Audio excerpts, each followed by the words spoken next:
Ma'am अगर कोई व्यक्ति है और उसने तंत्र नया नया सीखा है और उसके मन में आया हो कि चलो मैंने इतनी सिद्धियां प्राप्त कर ली हैं, देखें कि ये काम करती है नहीं करती, और कहीं उसने उसका गलत इस्तेमाल कर दिया हो, तो क्या ऐसे केस भी आए हैं? ऐसे केस में मुझे याद आता है, मैं सिद्धियां तो नहीं कहूँगी उस केस को कि उन्होंने महाराज ने सिद्धि प्राप्त की, पर ये एक आईएएस का केस आया था। जी। और जब ये हमारे पास आया था तो वो नौकरी भी नहीं थी उनके पास में, नौकरी भी छूट गई थी और बहुत सिरे से बर्बाद हो गए थे।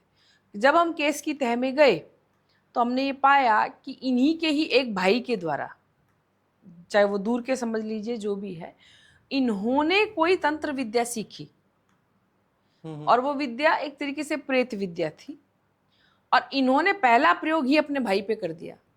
अच्छा। बताइए, और हुआ क्या, रिजल्ट क्या आया?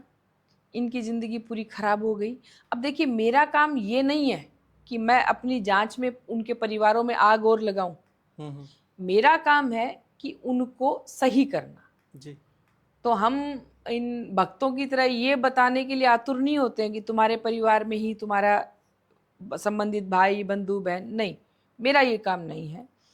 मेरा ये काम है कि देखो ये गड़बड़ है और ये उपाय करने से ठीक होगा। पर जैसा आपने मुझे अभी याद दिलाया, आपने पूछा, तो हाँ, उन्हीं के ही रिलेटिव थे, भाई बंधु, और गलत चीज़ सीख के आए। और देखिए, एक बढ़िया एक आईएएस बनने के लिए कितना बहुत मेहनत समय लगती है। लगता है, मेहनत लगती है, और बेचारे बर्बाद हो गए।